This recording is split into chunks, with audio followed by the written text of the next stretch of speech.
Very good afternoon to all my dear students. आज की class में हम शेयर अंश को कंटिन्यू कर रहे हैं। पार्ट थर्ड हम पढ़ रहे हैं। So let's start. We will start with kinds of preference shares. Last class में हमने प्रेफरेंस शेयर्स की का जो मीनिंग है, उसका कॉन्सेप्ट जो है वो पढ़ लिया था कि प्रेफरेंस शेयर्स किसे कहते हैं। और अभी हम स्टार्ट कर रहे हैं काइंड्स ऑफ प्रेफरेंस शेयर्स। पहला हम ले रहे हैं क्यूमुलेटिव प्रेफरेंस शेयर्स, जिसे हम हिंदी में संचयी पूर्वाधिकार अंश कहते हैं। क्यूमुलेटिव प्रेफरेंस शेयर्स वो होते हैं, आप सब जानते हैं कि शेयर्स पर जो शेयर होल्डर होता है उसे डिविडेंड दिया जाता है। कंपनी डिविडेंड उसको पे करती है। अगर मान लीजिए कभी किसी साल प्रॉफिट नहीं हुआ है और कंपनी डिविडेंड नहीं पे कर पाती है, तो कंपनी अगर किसी शेयर होल्डर्स के पास क्यूमुलेटिव प्रेफरेंस शेयर्स हैं तो इन सभी शेयर होल्डर्स को का जो डिविडेंड है वो अक्यूमुलेट किया जाएगा और उसे बाद में दिया जाएगा। तो ये जो एरियर्स ऑफ डिविडेंड है it will be paid in the subsequent years. Second आता है non cumulative preference shares. Non cumulative preference shares जिसे हम हिंदी के अंदर हम इनको बोलते हैं असंचयी पूर्वाधिकार अंश। अभी हमने जो ऊपर वाला क्यूमुलेटिव पढ़ा है उसी का रिवर्स कर देते हैं। इसमें अगर किसी साल डिविडेंड नहीं दिया जाता है तो फ्यूचर में no arrear will be paid, it lapse हो जाता है वो। और जो होल्डर्स हैं वो जो non cumulative preference share holders हैं वो इसको डिमांड या इसका क्लेम भी नहीं कर सकते हैं। थर्ड आता है हमारा पार्टिसिपेटिंग प्रेफरेंस शेयर्स, जिसे हम भाग युक्त पूर्वाधिकार अंश कहते हैं।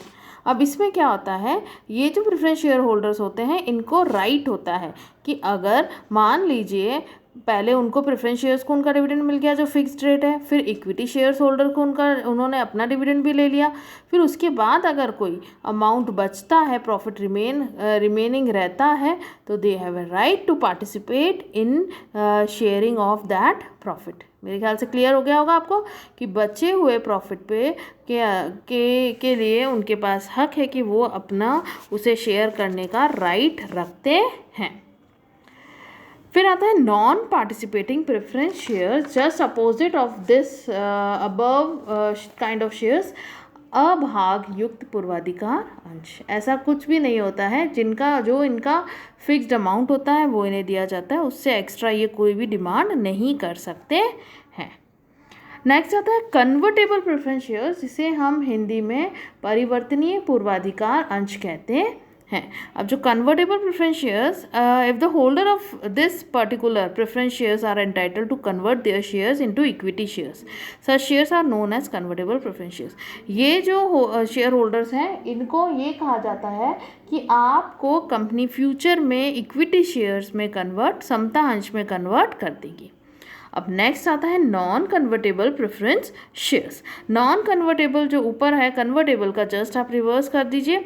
इसके अंदर ये जो प्रेफरेंस शेयर्स हैं इनके कभी भी जो इनका शेयर्स होता है will never be converted into equity shares. Next आता है हमारा irredeemable preference shares. Irredeemable preference shares जो होते हैं उसको अशोध्य पूर्वाधिकार अंश हम कहते हैं।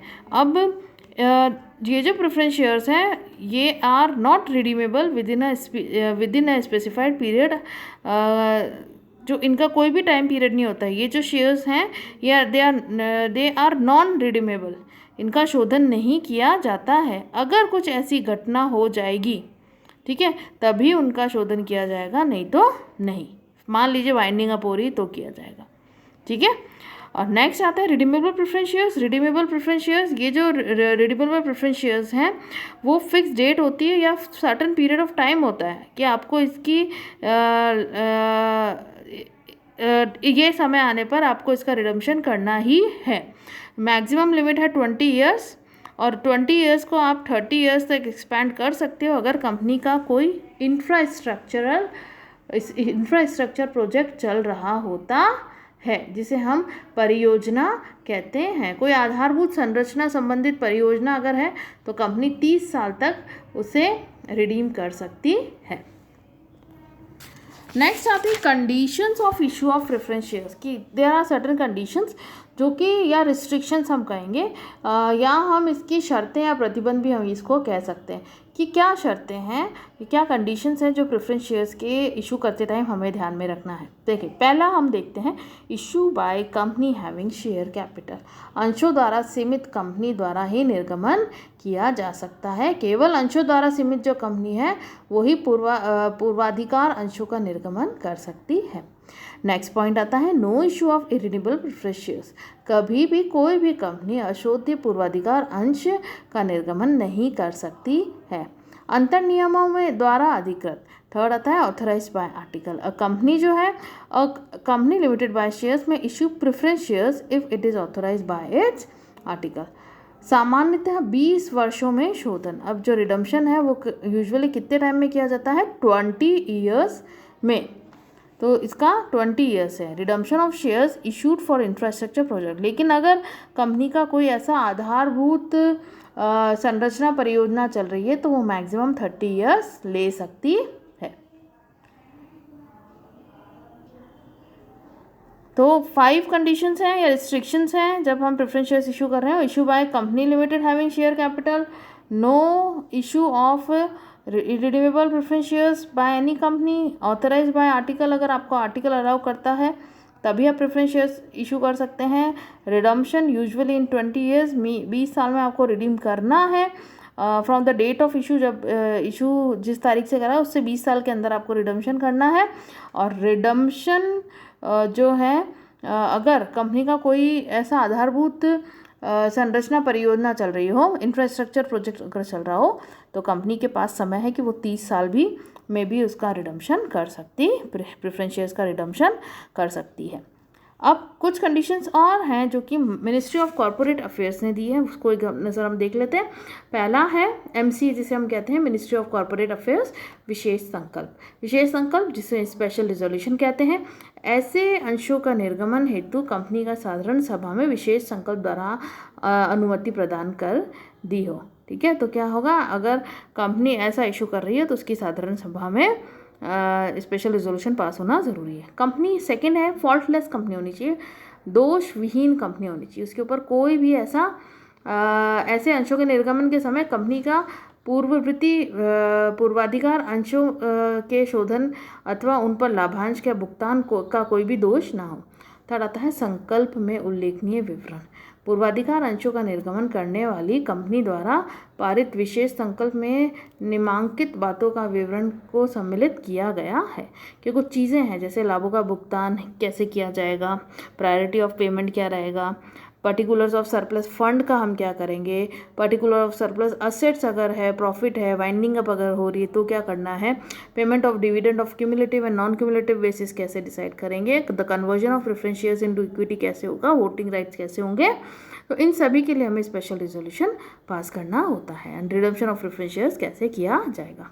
नेक्स्ट है contents on explanatory notes. Contents of explanatory notes के लिए हम ये कहते हैं कि व्याख्यानात्मक विवरण की विषय वस्तु, कुछ चीज़ें डिसाइड करनी होती कि ये कि कुछ स्टेटमेंट इससे रिलेटेड, तो एक्सप्लेनेटरी स्टेटमेंट ऐसा बनाया जाएगा जिसके अंदर ये सारे कंटेंट्स इन्वॉल्व किए जाते हैं कि साइज ऑफ इशू क्या रहेगा, नेचर ऑफ सच शेयर्स, कौन से शेयर्स हैं, ऑब्जेक्टिव ऑफ इशू क्या है, the manner of issue of shares क्या रहेंगे, प्राइस ऑफ शेयर्स क्या है, basis on which price have been arrived कैसे आया है, टर्म्स ऑफ इशू क्या है, टर्म्स ऑफ रिडम्पशन क्या है, mode and manner of redemption क्या रहेंगे, करंट शेयर होल्डिंग पैटर्न क्या रहेंगे, ये सारी चीज़ें। फिर आती है हमारा next point, entry in register of members. अब ये चीज़ है, कंपनी अगर प्रेफरेंस शेयर्स इशू कर रही है तो उसको एक रजिस्टर मेंटेन करना ज़रूरी है और उसके अंदर एंट्री करना ज़रूरी है। Issue in accordance with SEBI regulation, जो security of exchange board of India है उसके जो रूल्स है उसके अकॉर्डिंग काम करना होता है।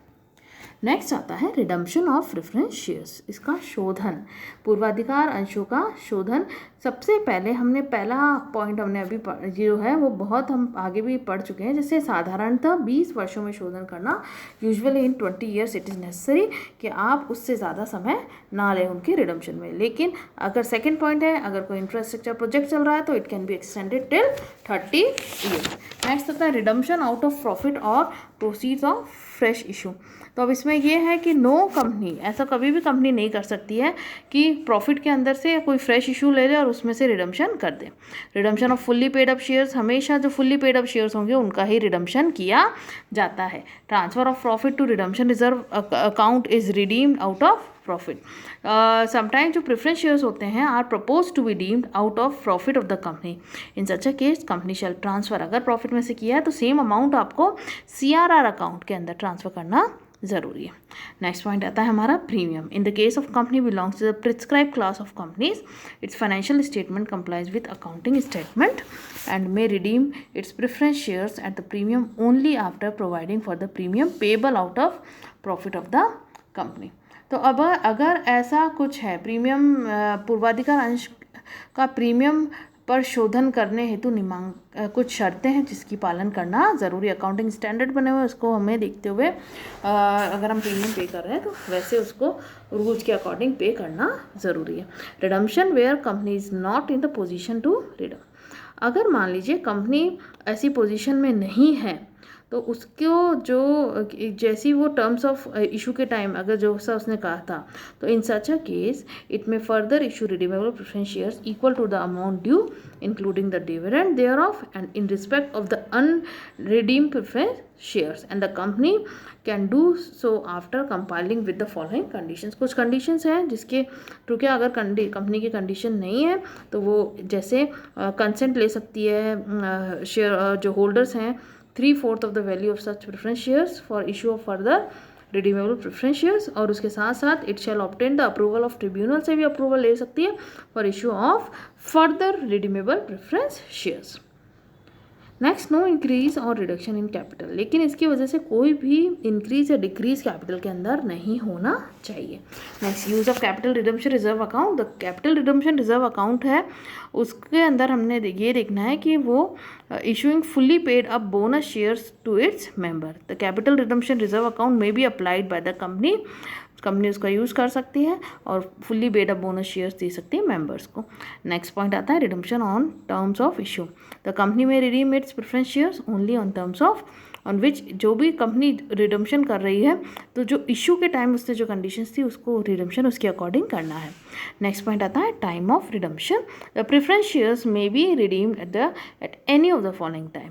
द फिक्स टाइम, अगर कोई ऐसा कोई हैपनिंग हो जाती है पर्टिकुलर इवेंट की तब, और any time of the company जब भी चाहे तब, या शेयर होल्डर के ओपिनियन के अकॉर्डिंग रिडम्पशन किया जा सकता है।